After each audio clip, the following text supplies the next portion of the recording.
Para la mayoría de nosotros, la palabra psicología nos evoca a los que adivinan el futuro vestidos llamativamente y a los magos de las casetas de feria. La sabiduría popular sostiene que las personas que afirman ser capaces de ver el futuro, en el mejor de los casos engañan y en el peor son unos farsantes. Pero existen conocidos profesionales que trabajan entre nosotros y dicen poseer estos poderes psicológicos, incluyendo también a profesores y doctores, e insisten que sus habilidades les ayudan a llevar a cabo sus profesiones con más efectividad. Sus autoproclamados talentos puede que poco a poco vayan acercándose a una aceptación más general, ya que cada vez más personas buscan la asistencia de este psiquismo moderno.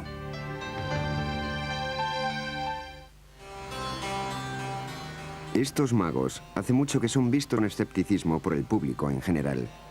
El hecho de que haya gente que pueda leer la mente o ver el futuro es difícil de aceptar. Sin embargo, cada vez más personas con respetadas profesiones afirman tener estos poderes y muchos otros van en busca de sus consejos.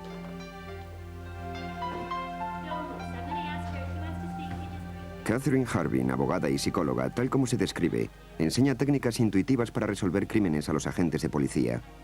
Catherine lo llama tener una ventaja intuitiva. La policía lo llama usar su sentido azul.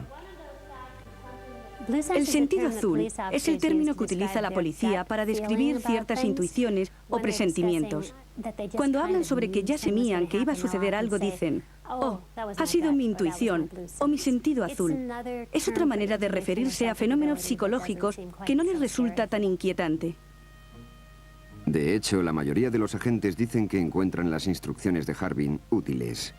En esta sesión de entrenamiento en la que hay policías de todo el Medio Oeste, así como la plana de seguridad de la empresa Fortune 500 3M, muy pronto descubrirán que sus habilidades intuitivas son mucho más agudas de lo que hubieran imaginado nunca.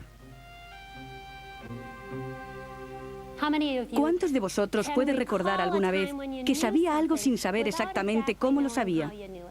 ¿La mayoría? Sí, pues eso es la intuición. La intuición es algo muy sencillo. Simplemente saber algo sin poder explicar exactamente cómo se sabía. El trabajar con las principales fuerzas de la ley y especialistas en la seguridad tiene muy poco que ver con la humilde niñez y principios de Catherine Harbin en una pequeña comunidad del oeste de Minnesota. Siendo niña declaró que poseía un talento único, pero prohibido. Mis primeros recuerdos se presentan acercándome a alguien, cogiéndole la mano y sintiendo que la conocía mejor. Así que recuerdo que cuando tenía 4 o 5 años, me acerqué a unos amigos de mis abuelos y al cogerles las manos dije: "Vaya, tienen 4 hijos y tú eres granjero". Cosas así. La joven Catherine estaba orgullosa de su talento. Para divertirse, se disfrazaba y jugaba a ser una gitana. Siendo niña, me acuerdo de la libertad, la clarividencia. Recuerdo que bailaba en círculos y al final sentía una gran afinidad con ellos. Sin embargo, la familia de Catherine, cristiana fundamentalista, no lo aprobaba. Los que leían la palma de la mano y los vagabundos danzantes no coincidían con sus creencias. Estaban realmente aterrados con eso y me pidieron que no lo hiciera. Así que, de alguna manera, me sentía especial. De alguna forma me sentía diferente, pero mayormente me sentía sola. La presión de su familia obligó a Catherine a abandonar los pasatiempos de su niñez. Al crecer, su meta era sencillamente encajar, conseguir una buena educación y encontrar un trabajo respetable. En un intento para llegar a conocerse mejor, se especializó en psicología. Después se casó, pero nunca le contó a su esposo sobre sus insólitos talentos. Fueron juntos a la Facultad de Leyes. Entonces, justo 6 semanas antes de que consiguieran el diploma de abogado, tuvo una crisis médica. Mientras estaba cenando con su marido, Catherine sintió un terrible dolor en el pecho y la llevaron corriendo al hospital. Tenía una perforación de esófago. Su vida estaba en peligro, algo difícil de diagnosticar y tratar. Estuvo al borde de la muerte. Catherine dice que entonces abandonó su cuerpo y vio a sí misma sentada en la habitación del hospital. Tardé un momento, un segundo en reconocer lo que veía. Había un cuerpo desplomado, casi inerte, sentado en una silla de ruedas. Y recuerdo que al verlo pensé que la sensación era como si me hubiese despojado de un vestido. Sentí como si estuviera emocionalmente ligada a él. Y recuerdo que al mirarlo pensé, Dios, está muriendo. Harbin sufrió 2 operaciones en el tórax y estuvo 6 semanas en cuidados intensivos antes de estar fuera de peligro. En los 5 años que tardó en recuperarse, se colegió y empezó a practicar la abogacía con su marido. Sin embargo, la noche que casi murió, le cambió la vida para siempre. Cuando se ha tenido la experiencia de dejar tu cuerpo, observarlo y sentir esa sensación de traslado, todo cambia para ti. Después, lo importante para mí fue el imaginar qué había detrás, qué es lo que debía hacer y qué era importante que hiciera. Catherine Harbin dice que volvió a la habilidad psicológica que tenía cuando era niña. Unos años después de su experiencia cercana a la muerte, decidió hacer pública su experiencia y utilizar su don. Y empezó a celebrar seminarios de intuición en la lucha contra el crimen. Al principio, la mayoría de los alumnos de Harbin estaban confusos sobre la existencia de esas habilidades psicológicas. Pero los hombres y mujeres de esta sesión en Minneapolis descubrieron que el desarrollar su intuición policíaca no es tan inverosímil como puede parecer. La demostración más impresionante y convincente ocurrió durante un ejercicio conocido como clarividencia. La clarividencia, básicamente, se trata de ver algo que no se puede ver con los ojos físicos. Tenéis que intentar verlo con la mente. Así que pensad en el hecho de que os falta material. Os faltan evidencias. Una persona desaparecida. Una niña ha desaparecido y vosotros queréis encontrar a esa persona. Ya habéis revisado todas las posibilidades que podéis encontrar y no hay más indicios de este caso. Así que decidís sentaros con un papel y buscarla. Eso es la clarividencia. En unos minutos os mostraré un sobre en el que dentro hay una fotografía y os voy a pedir que dibujéis esa foto mientras está en el sobre. Así que debéis concentraros en el sobre y tratad de no describir lo que creáis que contiene. Tan solo coged el lápiz y dejad que vuestra mente lo dibuje.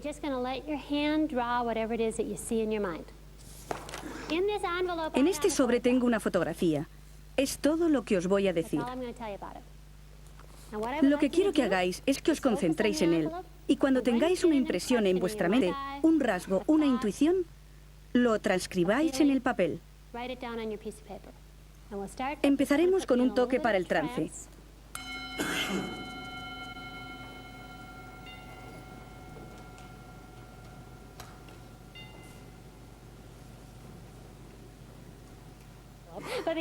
Si os hubiera enseñado lo que hay en el sobre, los que hayan sido lo bastante valientes, decidme qué habéis visto. Una cadena montañosa. ¿Una cadena montañosa? Sí, yo también. Es lo primero que he visto. Yo he visto líneas verticales como postes de la luz que eran muy brillantes. Bien.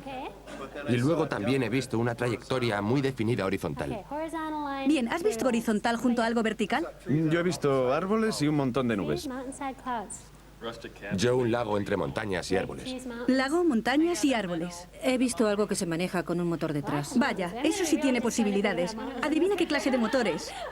Algo grande, parecido a un unicornio. He visto algo que iba ensanchándose en círculos. Una especie de círculos concéntricos que iban agrandándose. Interesante, interesante. Veamos qué esconde el sobre. Mirad. Esto es lo que tenemos. Hay montañas, o ese es el efecto. Hay árboles. Hay una especie de muro horizontal, como ha dicho uno. Lo que quiero que hagáis ahora es comparar esto con lo que habéis imaginado. Por ejemplo, el que le pareció ver unos postes de la luz, ¿lo veis aquí? Bueno, no viste que eran el tronco de unas palmeras, pero captaste ciertas características.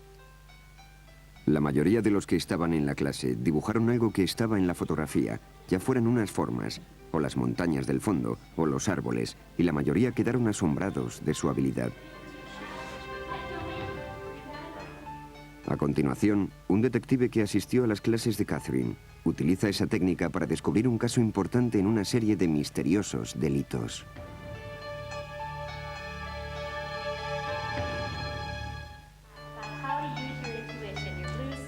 Catherine Harbin, abogada y refutada clarividente, ha estado dirigiendo seminarios de intuición en la lucha contra el crimen durante la última década. Uno de sus alumnos, el sargento detective Joe May, no está convencido de los fenómenos psíquicos. No obstante, dice que usa las técnicas de Catherine para ayudarse a atrapar criminales. En el invierno de 1997, en la Universidad de Minnesota, la seguridad de los 500 estudiantes que vivían en el Colegio Mayor de Sanford Hall fue amenazada por una serie de incendios provocados. El sargento detective Joe May fue asignado al caso. Después de que fueran provocados 4 incendios, decidió utilizar la técnica que había aprendido en una sesión de entrenamiento con Catherine Harding. Cuando tuve la evidencia de que habían sido intencionados, apliqué los principios que había aprendido en sus clases. Yo ya tenía una visión preconcebida, pero en su lugar tuve otra. Tuve una clara visión de una figura pequeña que corría de izquierda a derecha y que se detenía para continuar por un pasillo hasta la primera puerta de un dormitorio que había allí. En fin, no vi nada de lo que quería ver, así que entonces consideré que el ejercicio había sido un fracaso.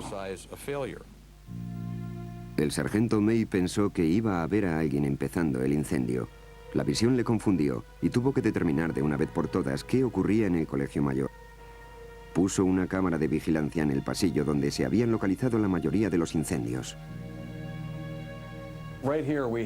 Justo aquí pusimos la cámara de vigilancia que se escondía bajo un plafón. Y lo que vimos en el vídeo fue a un sospechoso andando como yo lo hago y entrando en esta habitación. Aquí desaparece de la cámara un momento, vuelve a salir y andando pasa al otro lado de nuestra cámara de vigilancia.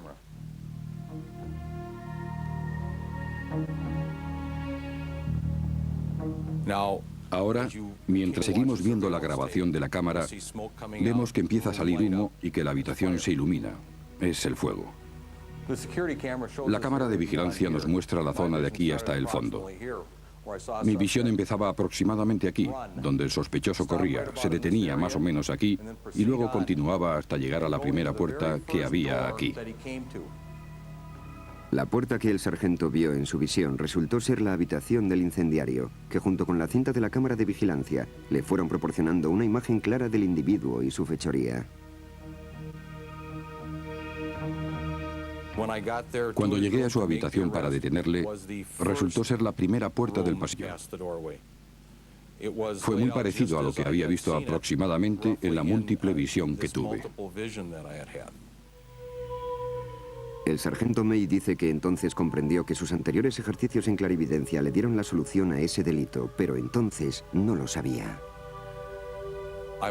Creo que lo que vi en realidad fue una previsión. En otras palabras, fue un adelanto del futuro de lo que se grabó en la cinta 4 días después. El mayor problema que tiene la gente con esa intuición es que no tienen confianza, por lo que empiezan a preguntarse de dónde ha venido y el significado que tiene. ¿Pudo el sargento May haber usado la clarividencia para ver que alguien abandonaba la escena del delito unos días antes de que ocurriera? ¿Nos es posible poder ver el futuro?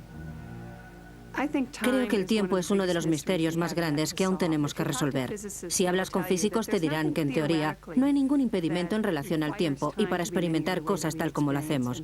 Por lo que creo que cuando descubramos el misterio del tiempo, puede que encontremos la respuesta a los misteriosos fenómenos que observamos en parapsicología. Desde los años 70 ha habido muchos experimentos probando la clarividencia. Se llaman los estudios Genfeld. Se realizan colocando al sujeto de pruebas en un ambiente de aislamiento sensorial, parecido al que vemos aquí. En otra habitación, otra persona estudia una fotografía. Entonces se saca al sujeto del estado de aislamiento y se le dan 4 fotografías. Y él o ella debe escoger la foto que ha estado mirando la otra persona. Las oportunidades de que escoja la correcta es de 1 entre 4, el 25%. No obstante, los científicos han encontrado que el porcentaje de respuestas correctas es un 10% superior, y algunos sujetos son capaces de elegir la foto correcta en la mitad de tiempo. Mientras que estos resultados son intrigantes, aún está muy lejos que la ciencia moderna pueda dar una explicación a estos fenómenos psíquicos. Estos estudios no nos dan ninguna respuesta sobre cuál es el mecanismo. Lo que sí hacen es ver si las personas pueden o no captar información, generalmente de una fotografía o un vídeo corto, de una forma a la que normalmente no tendrían acceso. A pesar de los resultados de los experimentos Genfeld y de otros estudios, los resultados de los talentos psíquicos no han sido totalmente aceptados. De hecho, muchos con estos talentos prefieren no mencionar la palabra psíquico, sino más bien intuición. Creo que la gente tiende a rechazar la palabra psíquico, porque a través de los años se ha ganado una mala reputación entre los que leen la mano y demás. En fin, se relaciona con cosas fraudulentas, con cosas que hacen sonreír a la gente. Por eso creo que palabras como intuición son más aceptables actualmente. Creo que el término psíquico atemoriza a la gente y afortunadamente intuición les gusta más. Cualquiera que sea el término que se use para describir el talento psíquico, Catherine Harding ha visto que cada vez es más aceptado en el mundo de las fuerzas de la ley. Mientras que la mayoría de la gente con poderes trabaja con personas, algunos, como esta mujer de Houston, utiliza sus dones para ayudar a los animales. Dice que es capaz de entenderlos, sus heridas, sus problemas, incluso sus opiniones sobre sus dueños. Afirma que su conexión con los animales es tan fuerte que a veces puede encontrar a mascotas perdidas solo con una fotografía. Sonia Fitzpatrick se llama a sí misma una comunicadora de animales. En realidad no habla con ellos en palabras, pero declara que se comunica con ellos por telepatía. Sonia nació casi sorda, una discapacidad que según ella le facilitó la conexión con los animales. Hablo con ellos con todo lo que tengo, la nariz, boca, oídos, mis sentimientos, mis emociones. Y cuando hablo con un animal, me convierto en uno de ellos. Sonia se ha ganado el aprecio de muchos propietarios de animales con su percepción. El doctor Benny Sasek, un veterinario, llevó a su perro a que le viera a Sonia y se sorprendió de la exactitud de sus observaciones. Doctor Benny, noto algo en los ojos. ¿Le ha entrado algo en los ojos? ¿Algún problema con los ojos? Porque me restriego. Pues sí. Mis ojos me pican. Así es. De hecho, el día de Acción de Gracias, hará 3 años que Gigi tuvo que ser operada de cataratas. Para mí es muy interesante ver que alguien puede hacer lo que ella hace, porque a mí me encantaría poder hacerlo. Hablar con los animales y comunicarme con ellos, ya que mi trabajo es muy parecido al de los pediatras con los bebés, porque no se pueden comunicar, no pueden hablar como hacen la mayoría de la gente. Otra cliente, Jan Bodin, llevó a su perro Claude a Sonia cuando empezó a hacer cosas extrañas. Sonia, que nunca había visto a Jan, dijo que la extraña conducta del perro era el resultado de trastorno doméstico. Jan estaba divorciándose, algo que, según dice Sonia, no sabía antes de comunicarse telepáticamente con el perro.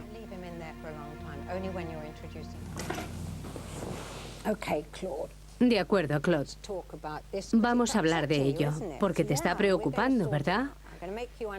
Sí, pero lo vamos a arreglar. Te hablaré bajito sobre los humanos. Sí, sí, bonito. Voy a decirle que tiene que dejarte, que tú lo soluciones, y no puedes. Él nota tu preocupación y está inseguro, porque siente que alguien va a marcharse. Justo. ¿Así que es tu marido? Sí. Déjame que se lo diga. Y es que le quiere mucho, le quiere muchísimo y no quiere que se marche. Bueno, y quiere veros siempre a los dos juntos. Y quiere saber si él deberá irse o si se quedará. ¿Debo decirle que aún no lo sabes? ¿O qué quieres que le diga? Que no vivirá con él, pero seguirá viéndole. Muy bien, Claude. Entiendo cómo te sientes, la tristeza que tienes. Sí, bonito, lo sé. ¿Tu marido volverá a casa? No. Bien, se lo diré. También le digo que podrá continuar viéndole. Bien. Quiere saber si podrá verle a menudo. Tengo que decirle si será regularmente o cuándo le digo. Él quiere ir a verle a menudo. Así que, ¿qué le digo? ¿Qué tal una vez al mes? La conexión de Sonia Fitzpatrick con los animales es más que una profesión. Ella y su marido Dennis viven con 6 perros y un gato en un campo de golf al norte de Houston. Cada mañana, Dennis y Sonia repasan las citas del día y con ellos está su gato Wellington. Sonia fue modelo en Londres, pero en 1992 se trasladó a América para empezar un negocio de modelos y etiqueta. Después, en 1994, dice que tuvo una visión que le cambió la vida. Noté que había alguien detrás de mí. Era San Francisco y me dijo que debería trabajar con animales y él me ayudaría. Cuando finalmente empecé a hablar de manera especial con los animales, me resultó muy fácil. El ayudar a que los animales y sus dueños se entiendan mejor es gratificante para Sonia. Sin embargo, hay otro aspecto de su trabajo que lo encuentra mucho más difícil: encontrar mascotas perdidas. Cuando trabajo con animales perdidos, es el trabajo más difícil y estresante que realizo. Por desgracia no los puedo encontrar a todos porque los animales no te pueden decir, estoy en la calle tal. Una propietaria, Carol Smith, insiste que sin Sonia, su querido perro de nombre Sugar podría haberse perdido para siempre. Cuando Sugar desapareció, no había ninguna pista de dónde podría haber ido. Carol llamó a Sonia para que le ayudara. Sonia aceptó encargarse del caso y solo le pidió una fotografía del perro desaparecido para localizar su paradero. Describió la ruta por donde había ido Sugar y dónde se había resguardado.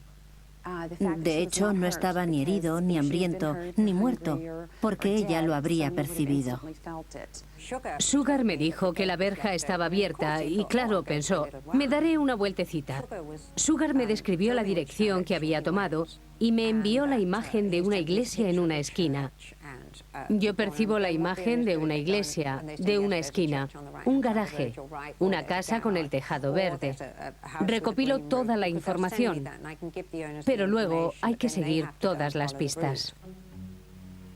Provista con algunas de estas señales visuales como pistas, Carol Smith se puso en marcha en la búsqueda de la ruta que Sonia había visto en su mente.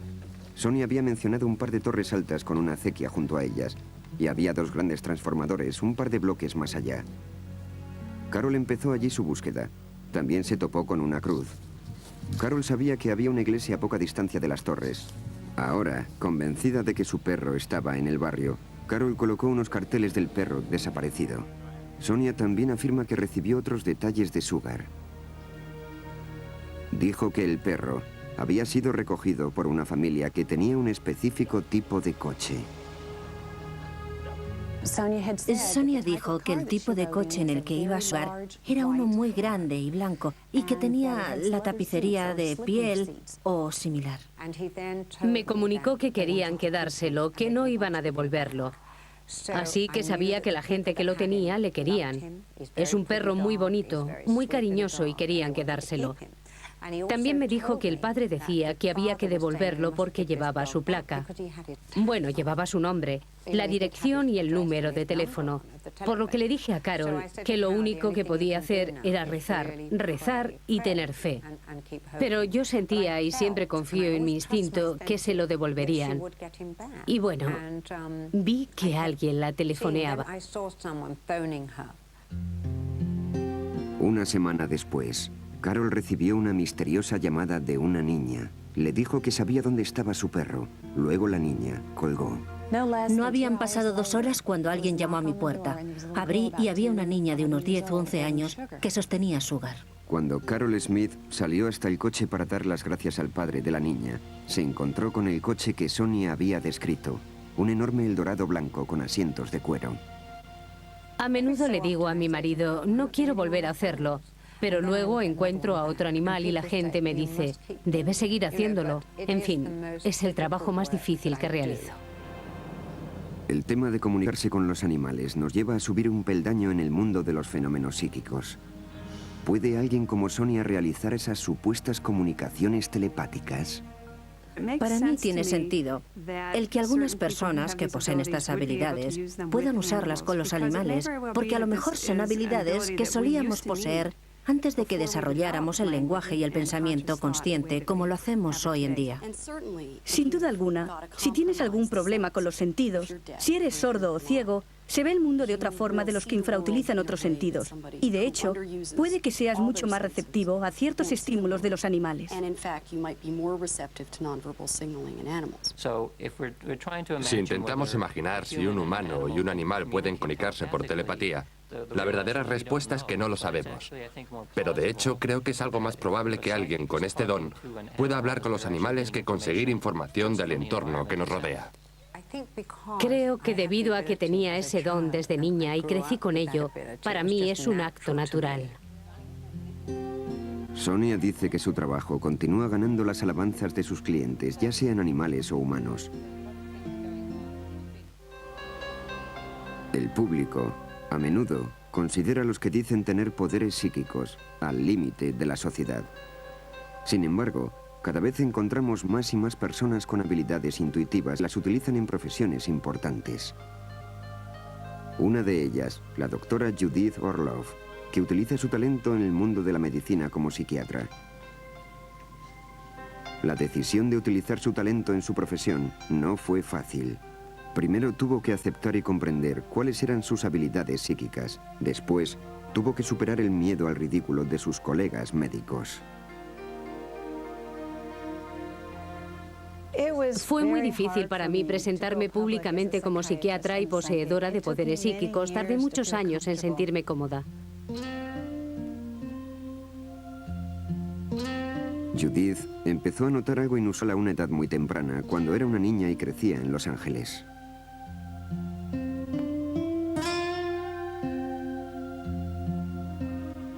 Tuve mi primera experiencia cuando tenía 9 años. Tuve un sueño en el que mi abuelo se me acercaba para decirme que estaba muriéndose y venía para decirme adiós y lo mucho que me quería. En el sueño todo era muy bonito, pero cuando me desperté sentí mucho miedo y fui corriendo a la habitación de mis padres para despertarles. Al día siguiente, dice que su familia se enteró de que el abuelo de Judith murió inesperadamente en Filadelfia durante la noche. Eso fue solo el principio de muchas otras inquietantes premoniciones. Al ocurrirme esas cosas, yo pensaba que eran por culpa mía y desde que puedo recordar, siempre me sentí como una alienígena, como que no era de este mundo. Mis padres eran médicos, por lo que eran muy científicos, lógicos y racionales, y crecí guardándome todos estos sentimientos sin sentirme libre para hablar de ello. Así que crecí guardándome un montón de secretos porque tenía miedo de mostrarme tal cual era. Siendo una adolescente, Judith se sentía muy sola y empezó a hacer cosas a veces un tanto peligrosas. Una noche, abandonó una fiesta para irse de paseo en coche con un chico que casi no conocía. Fueron hasta las cercanas montañas de Santa Mónica, California. En una carretera con muchísimas curvas, el compañero de Judith perdió el control del coche.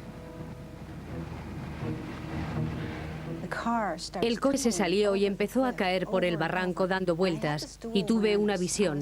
Era catapultada hacia un increíble túnel mientras el coche seguía cayendo. El túnel era largo y con una luz grisácea. A ambos lados había como unos salientes que pasaban a gran velocidad. Mi cuerpo se hizo totalmente transparente durante la caída del coche y hasta que el coche no quedó quieto en el fondo del barranco, no fui otra vez catapultada a mi cuerpo, asombrosamente intacto. Este es un accidente en el que podía haber muerto o quedado paralizada, pero no fue así. Fue un milagro. Ni mi compañero ni yo nos hicimos una sola herida.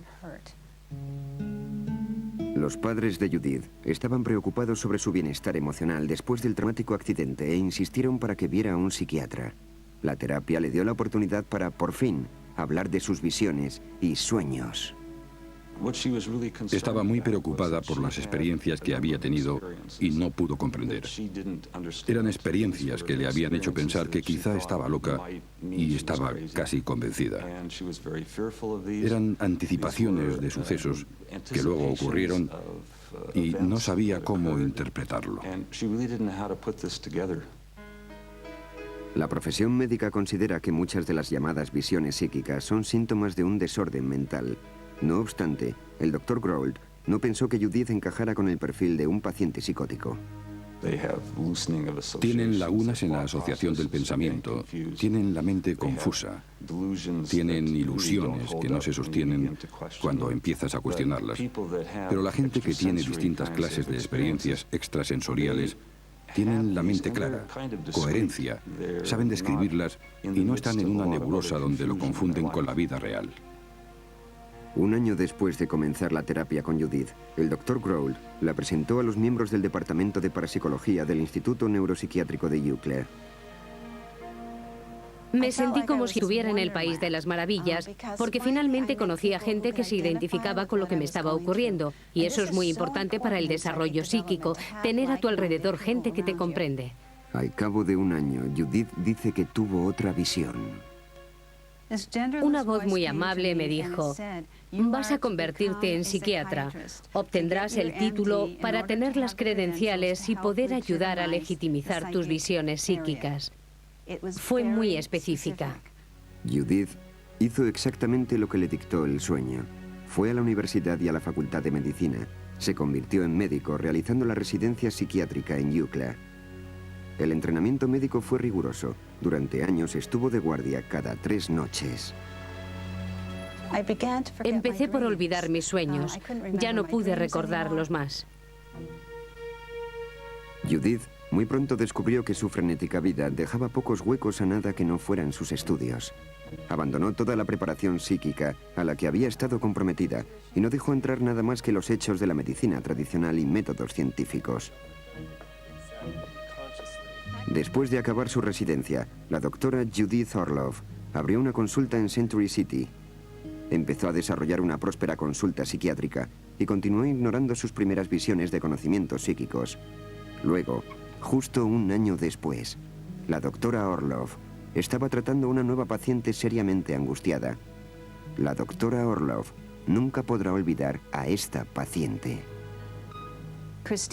Christine trabajaba en un banco, era una mujer de 52 años y vino con una profunda depresión. Acudió pidiéndome antidepresivos y yo me aseguré de que sabía todos los diagnósticos de depresiones, así que le receté unos antidepresivos. Y su vida cambió radicalmente. Empezó a olvidarse la depresión, empezó a disfrutar de su trabajo, a contar con su familia, a tener una vida sexual. Encontró un novio, todas las cosas positivas que vas buscando. En fin, clínicamente Christine iba de maravilla y fue así durante muchos meses. Según la doctora Orloff, nada podía sugerir que Christine tendría una crisis inminente. Judith dice que tuvo un sueño sobre Christine en el que era advertida. Vi que se perdía entre el tráfico. Yo fui detrás a buscarla. Lo intentaba porque sabía que necesitaba ayuda, pero no pude alcanzarla. No pude llegar a ella. Fue realmente extraño cuando tuve ese sueño porque no tenía ninguna conexión emocional con ella por entonces. Fue el primer sueño que tuve sobre un paciente. Christine necesitaba desesperadamente ayuda. Al cabo de una semana, se tomó una dosis doble de antidepresivos, aparentemente un caso de suicidio. Como psiquiatra debo decir que todo era muy confuso. Había tenido esa nítida visión de ella queriendo intentarlo por sí sola, pero clínicamente no había ninguna evidencia que me confirmara eso, ninguna. Así que lo que hice entonces fue ignorar aquella visión y olvidarla. La doctora Orloff pensó que había descuidado una importante advertencia psíquica. Cuando menos estaba segura de no haber escuchado su propia intuición. Para la doctora Orloff, ese incidente fue un punto decisivo en la práctica de la psiquiatría. Gracias a Dios sobrevivió, si no hubiera sido terrible para mí. Estuvo en coma casi 3 semanas. Eso fue como mi despertador, porque sentía que la había fallado por no escuchar el sueño. Había recibido una información vital sobre un paciente y no le había hecho caso, y eso no podía tolerarlo. La doctora Orloff afirma que la decisión de modificar su acercamiento a la psiquiatría le ha ayudado a tratar a sus pacientes con más eficacia. Dice que permite que su intuición especial la guíe en situaciones clínicas. Los pacientes que acuden a mí para una terapia psiquiátrica, en la primera sesión se sientan frente a mí y me cuentan el motivo del por qué están ahí. Y mi experiencia es que mientras ellos hablan en un tono lineal, a mí me vienen imágenes como instantáneas. Entré en su consulta y ella dio un respingo y dijo, Dios mío, estás cantando. Y yo dije, ¿a qué se refiere? Y me contestó, hay música, vibraciones alrededor de tu cabeza, en tu cara. Y dije, tiene gracia, porque he estado cantando en el coche de camino hacia aquí. Y dijo, bien, necesitas hacerlo constantemente. Lo que tú necesitas es cantar. Jane Daly cree que el talento médico y psíquico de la doctora Orloff le han ayudado. Judith Orloff, psiquiatra, y según dice con poderes mentales, afirma que es capaz de diagnosticar los problemas emocionales de sus pacientes por intuición. Asegura que sus dones pueden llegar incluso más lejos, hasta la auténtica medicina física.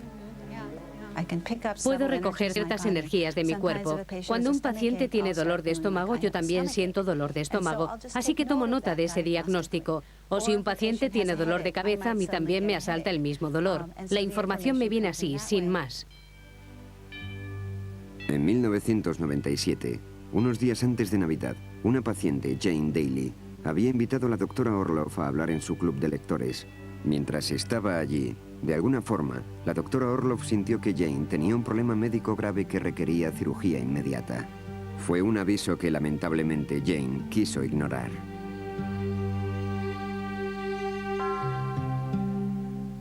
Durante los primeros 20 minutos en el club, todo fue bien. Luego, de repente, fue evidente que Jane debería haber hecho caso de la advertencia de la doctora Orloff. De repente sentí un dolor como si me clavaran un cuchillo. De hecho, por un momento pensé que quizás sufría un ataque al corazón. Era parecido. Sentía un terrible dolor punzante, lacerante. Me levanté y dije, basta ya. Judith se me acercó y cogiéndome me dijo, aguanta, respira profundamente. Es una úlcera sangrante. Y dijo, Dios mío, esto hay que quitarlo inmediatamente. A la mañana siguiente, Jane fue hospitalizada y le contó a su médico el diagnóstico de la doctora Orloff. Se acercó y me puso la mano sobre el estómago y exclamó, Dios santo. Fue hacia el teléfono, llamó al cirujano y le dijo, no importa quién tengas primero, tenemos que operar inmediatamente a Jane. Jane se considera afortunada por tener a una psiquiatra que usa las técnicas médicas en combinación con sus dones psíquicos para el tratamiento de sus pacientes. Tener un médico a tu disposición, que además es clarividente, es la sensación más placentera del mundo. Acudir a Judith sabiendo que no solo posee las técnicas médicas, el entrenamiento psiquiátrico, además de ese don intuitivo, ese regalo psíquico, esa visión, lo que ella ve en cuanto entras por la puerta es reconfortante. ¿Será más aceptada la llamada medicina intuitiva en la comunidad médica? Si es así, ¿podrán todos los médicos beneficiarse por utilizar el particular diagnóstico de la doctora Orloff? No creo que haya muchos médicos que puedan realizar un diagnóstico inmediato mientras un paciente entra en la consulta. La mayoría de los buenos médicos pueden centrarse en una o dos cosas, pero tienen que realizar más pruebas para estar seguros. El diagnóstico médico usando medios de clarividencia es uno de los diversos talentos en que se expresan sus poseedores con diferentes personas. Ciertas personas, por razones que no entendemos muy bien, son muy sensibles al cuerpo de otras y de hecho pueden diagnosticar dolencias en los cuerpos incluso a distancia. Ha habido casos suficientes en los que el diagnóstico intuitivo ha sido confirmado, obligando a la comunidad médica a buscar más comprensión del fenómeno psíquico. Los médicos no están solos con su curiosidad. En el año 1973, una compañía de seguros me otorgó la cantidad de $150.000 para que investigara los casos de diagnósticos psíquicos, los llamados actualmente diagnósticos intuitivos, pero tuve que firmar que nunca diría para qué compañía lo hacía. Pero demostramos en varios casos, en grupo e individuales, que tuvieron entre el 70 y 75% de acierto haciendo un diagnóstico físico y psicológico emocional. Después encontré a un médico que tenía el 96% de aciertos en el aspecto psicológico y solo el 80% en el aspecto físico. Los estudios sobre fenómenos psíquicos y evidencias anecdóticas de su existencia puede que ayuden a sus poseedores a ganar más aceptación. Pero aún subsiste una pregunta. ¿Cómo se supone que funciona esa habilidad psíquica? Dean Radin es el director del Laboratorio de Investigación de la Consciencia en Palo Alto. Su libro, La Consciencia Universal, recopila años de investigación sobre el fenómeno psíquico, detallando miles de estudios hechos en prestigiosas instituciones tales como la Universidad de Princeton, Stanford y Bell Labs. Después de repasar las pruebas y de llegar a la conclusión de que el conjunto de evidencias sugiere que los fenómenos psíquicos son reales, obviamente la siguiente pregunta es: ¿cómo funciona? ¿Cómo podemos comprenderlo? Y la respuesta es que no lo sabemos, absolutamente nada. Tal vez la conciencia psíquica sea simplemente un reflejo del hecho de que todo está interconectado a algún nivel profundo, por lo que en un principio tenemos acceso a todo. Pero la cuestión es, ¿por qué no lo percibimos todos? Y la respuesta puede que sea debido al sistema nervioso y al cerebro, los cuales reducen y filtran todo excepto lo que tenemos aquí y ahora. Desde esta perspectiva, un poseedor de estos dones es alguien que, como cualquier otro, está conectado con todo, pero puede abrir ese filtro un poco más. Unos poderosos talentos psíquicos pueden angustiar a las personas que los poseen. Judith Orloff, Catherine Harbin y Sonia Fitzpatrick dicen que han tardado años para sentirse en paz con sus supuestas habilidades. Los individuos que descubren tener esos talentos a menudo les preocupa mucho, están confundidos, no tiene sentido dentro de su vida cotidiana. Normalmente, la demás gente les dice o que lo olviden o que están locos y empiezan a pensar que hay algo que funciona mal en ellos. Se necesita un tiempo para asimilar que lo que nos han enseñado en el colegio y la forma en que los científicos nos han contado que existe el mundo, bueno, la mayor parte es cierto, pero eso no es todo. Todavía nos queda mucho por aprender. Catherine Harbin cree que cualquiera puede desarrollar estas habilidades intuitivas y que los niños, en particular, deberían ser alentados a ello. Creo que todos los niños son sumamente intuitivos, pero la sociedad, sus padres, todos los medios y demás instituciones bien intencionadas hacen que se desprendan de ello.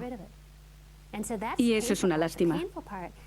Y la parte dolorosa es cuando te das cuenta de que has sido anulado, de que poseías algo valioso y has tenido que prescindir de ello. Creo que todo el mundo utiliza sus habilidades psíquicas en el día a día. Unas personas lo llaman intuición, otras clarividencia, otras ni siquiera son conscientes de que las están usando. Pero creo que a la hora de tomar decisiones posiblemente todos lo hagamos. En todos los aspectos del ser humano, el desarrollar la intuición es algo útil.